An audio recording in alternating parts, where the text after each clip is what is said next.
it highlights what's so wrong with our bargaining laws. The Fair Work Act is, of course, proven to be an act that is not fair. Big, well-resourced companies like Glencore have perverted it and are using it as a tool of abuse. These are the basics. At the Oakey North mine, the workers at this lodge had an agreement that expired in 2015, right? True. And they let it continue on without agitating for a new one for 2 years. So it's not like they've reacted, quickly and gone in for a blue. What happened was, after 2 years making no headway in the bargaining, they decided to take some days off. And they took a couple of weeks off in rolling stoppages.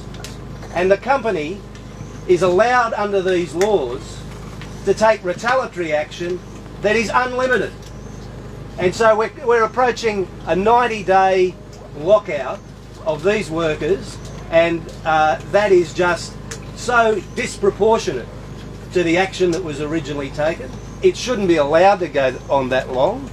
The other great problem that we've got at this dispute and several other disputes we've had is replacement workers. Why should workers be replaced when they're on legal industrial action or when they've been locked out?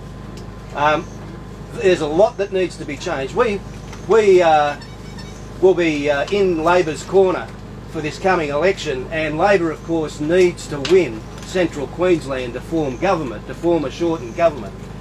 But we will be hoping that working for Labor that delivers quite radical industrial reform.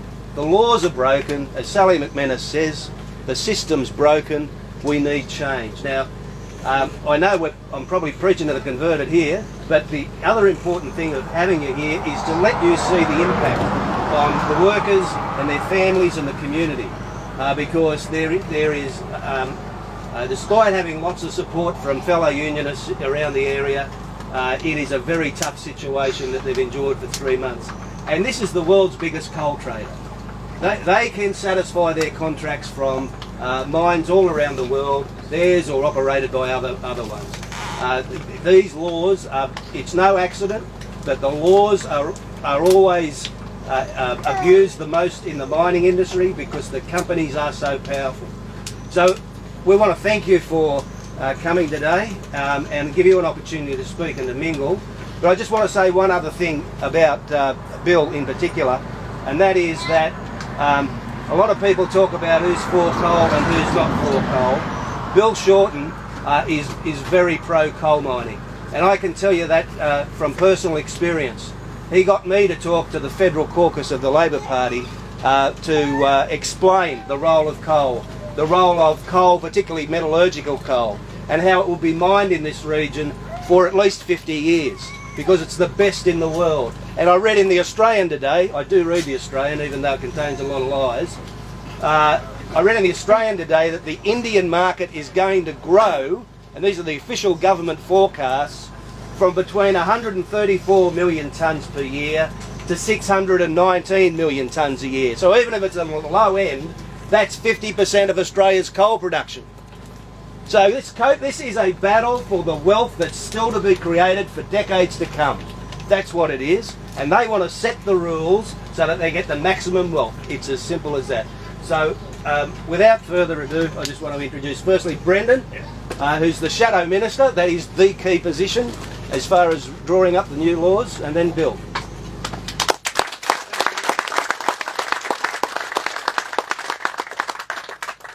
Say a few words before Bill speaks and responds to Tony. Firstly, thanks for the invitation.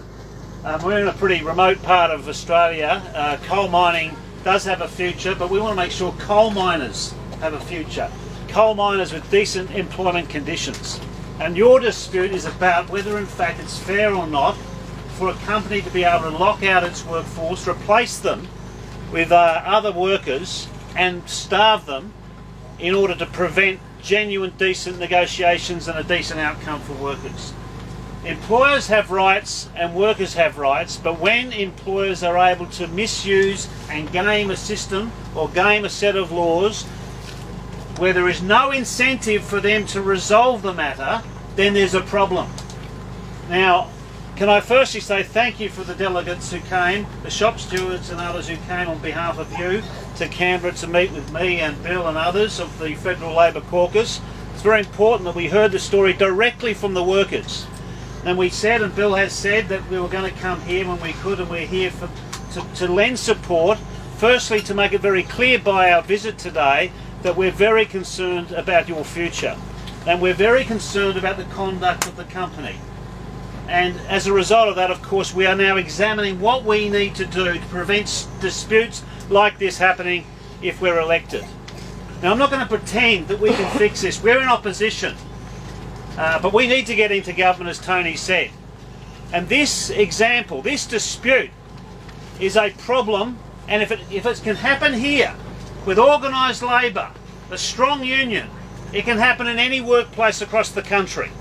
So let's not forget that what's happening here can happen elsewhere, and Bill and I understand that. It is not commonplace for workers to be replaced by other workers in Australia. It happens, it doesn't happen often. But we know this, if it's allowed to continue and actually employers get benefits and get outcomes they want without any regard or compromise with the workforce, then it's going to continue to escalate, not just in mining, in other sectors of the labour market.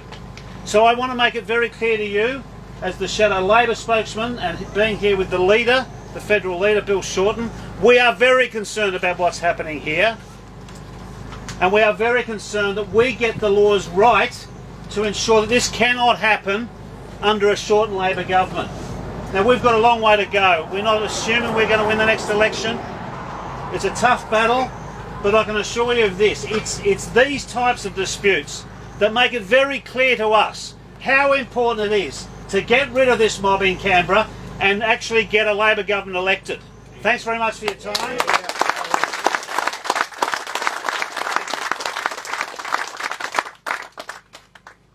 Good afternoon, everybody. Thank you for doing me the privilege of coming here with Brendan to meet with you. You've been coming up this road now during this lockout for 92 days. I don't know if as you drive here, you sort of get used to the view, you sort of, here we are, next day, next day. But my reaction as I came here, Brendan, and we'd drive up here, is it's a heavy atmosphere. It's not an easy atmosphere. I am deeply conscious that you've been here for 92 days. I am deeply conscious of your families, and it's great to see kids and families here. The first thing I wanted to say to you and your families is this cannot be easy. I've seen some disputes in my time. I've actually spent more time working as a union rep than I have as a parliamentarian. But this is not easy, and the first reason why Brendan and I are here is just to say we support you. We support you. It can't be straightforward when you go home and one of your kids or family member says, you know, well, how long? How long?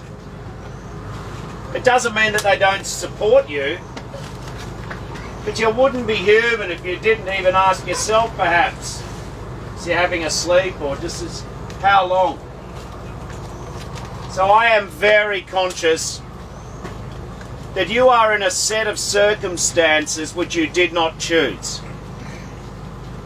I am deeply conscious of the fact that you are here not because you've chosen to go out on indefinite strike, but because the company has decided to lock you out until you accept a reduction in your pay and conditions. This is not a fight that you have chosen to have. I get that you're pursuing a new agreement. I understand very much that you're taking legally protected action, but you did it in a proportionate manner. Your remarkable delegates and members have been travelling across the country have educated me and others who choose to listen that what you're about is maintaining the status quo. And I'm not talking about work practices. I'm sure you've done more than your fair share of change, of work practices, of new technology, that you understand that a job is a job and you want to do it well and safely and profitably. But what you've been confronted by is a company who's not content with the profit that they're making. That what you've been confronted with is a very large multinational who actively wants you to give away conditions, not content with what the work you're doing. They want you to give up some of what you already have. And I understand very, very, very clearly that the conditions you currently have under your current agreement, you have negotiated for in the past. Every collective contract is you've agreed to certain changes and practices in return for fair remuneration. But effectively, what you get, you've paid for. Now the company wants to take away what you have already negotiated in good faith. I'm not sure that many Australians understand, but imagine if you'd negotiated with a bank, with your house, you got your contract, then they come back and say, well, actually we want you to give up some of that. People would go off their brain. But that's exactly what's happening here. You have a giant multinational, not a mum and dad milk bar, not a convenience store. You have a giant multinational who wants to take some of your conditions off you. And when we talk about conditions, when you ask this company for the status quo, they are a very large company with a global balance sheet. But when they take something off you, that is a significant development in your family's balance sheet. So not only are Brendan and I deeply conscious and privileged to be here with you, but not only are we deeply aware of the burden of this dispute, and sure, I'll go again and you'll still be here, and I'm conscious of that, but I'm deeply conscious that this is a multinational who is actively trying to take what you already have off you. And you're happy to work for what you have, but you're stuffed if you're going to stand by and just let them take things off you without a fight. But then we have a situation where how can the company be allowed to do this? See, I was brought up in a view in the last 20 years that when the workers, represented by unions, bargain cooperatively and constructively with a company, that's actually what the system's about. Getting you to align your interests with that of the corporation. And you do that for a process of bargaining. And once you have the agreement, done and dusted, you move on. But we now have a situation where the laws of this land are being distorted, where they are being mutated, where they're being metastasized like a cancer to undermine your existing conditions. I do not believe it is right that they can simply, if you've done rolling stoppages, lock you out indefinitely. I do not think that is proportionate or fair. The government has said that somehow this dispute and your actions are un-Australian. They've issued press releases. Of course everyone should obey the law. Of course. But the dilemma here is that the company is using the law to great disadvantage. This is not a fair fight. This is much more David and Goliath than it is a fair fight. And then when having locked you out, the company can simply bring in people to replace your labour. It's not even as if you've gone on strike and said, well, we don't want to be here. You've been locked out. And then they replace your labour with others so as that they can force you to accept lower conditions. I deeply understand the inherently unfair nature of what is transpiring here. We will change laws if we form a government or when we form a government. But I'm also conscious that you're in the dispute right now. Now, old mate Turnbull could do the right thing and go to see the Governor-General and call an election. That'd be fine, but he won't. Because the Australian people have worked out that he's out of touch and elitist and full of it, so he won't be rushing to an election anytime soon. You can work that out all on your own. We will change laws to make it fairer. We will do that. But in the meantime, the reason why Brendan and I come here is because we want to give you a bit of strength. Because we do want to see Glencore held to account for the way they're treating you, not in the future, but right now. I cannot imagine some of the conversations you're having at home. I cannot imagine necessarily what's going through each of your sense of spirit. But what I can say to you is that when people open their eyes and when they hear what's happening here, most people would be sympathetic to you. This current mob in Canberra, they embolden Glencore to behave in the way they do. They embolden them. They issue press releases condemning you. All you're doing is standing up for your existing terms and conditions. I mean, if you went down to the ATM and chose to withdraw a couple of $100 and someone came along and took that money off you, that'd be called robbery.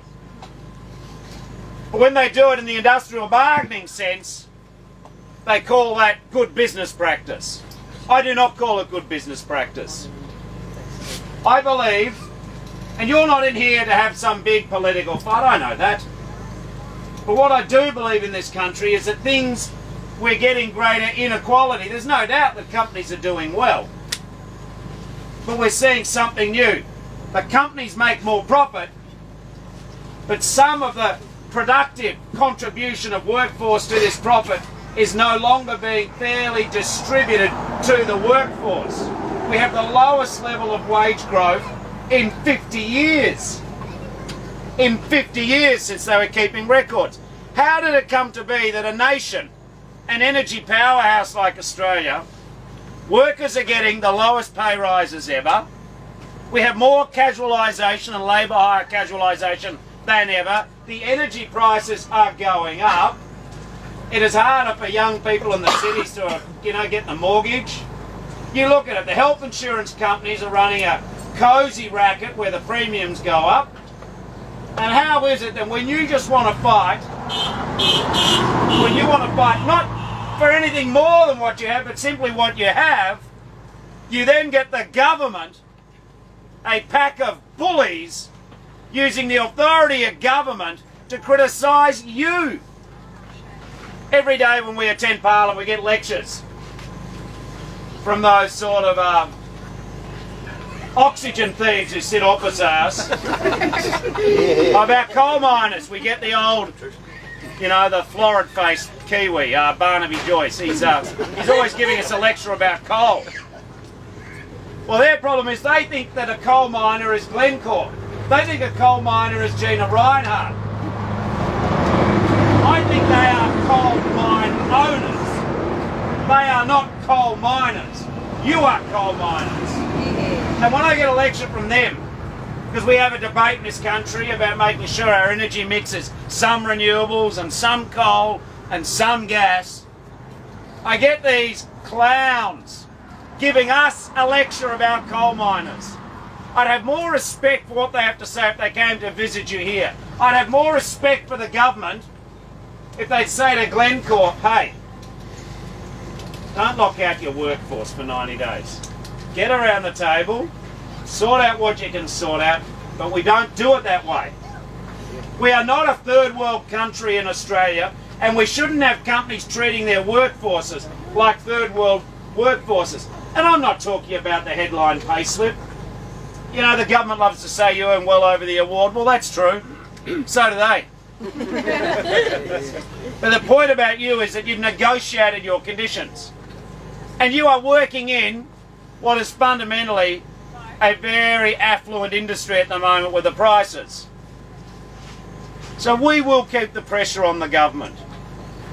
I regret that I can't solve this dispute today. I regret that Brendan's not the Minister for Workplace Relations today. I regret that I'm not the Prime Minister today, because otherwise I'd be on the phone to Glencore saying, hey, you've got your rights, Glencore, but so do the workforce. It is not the Australian way to have these long-style, win-at-all-cost disputes. And don't get me wrong, if I ever saw a situation where some company was being starved, you know, I'd be saying to the union, hey, come on, you've got to keep the jobs. But that isn't what's happening today. Now, I get that we didn't win the last election. We came close. I get that we're competitive at the next time, probably even a bit better than that. But there are some days when you're not, so I accept the verdict of the people. But there are some days where I just wish that we could just fix it now. We can't, you know that, I know that. What I hope you get out of Brendan's presence and mine is the following. One, you can tell your families that you may be a long way away from other places, but other people in other places know about your fight. Now, to that extent, if that gives a bit more petrol in the tank, it should. And you should also say to your families that Bill and Brendan have the highest respect for the mighty engineering division of the CFMEU. These people will be with you the whole way. Always have been, always are, always will be. And we will make a fuss about this dispute in other places. Just because you are here and not in the CBD of Brisbane or Sydney or Melbourne does not mean that you are invisible.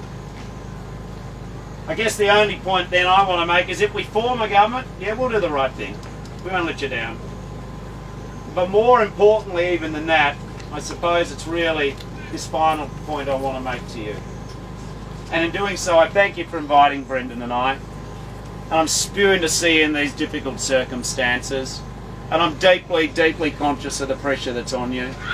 But I tell you this, do not think about whether or not it's another 20 days or 30 days or whatever.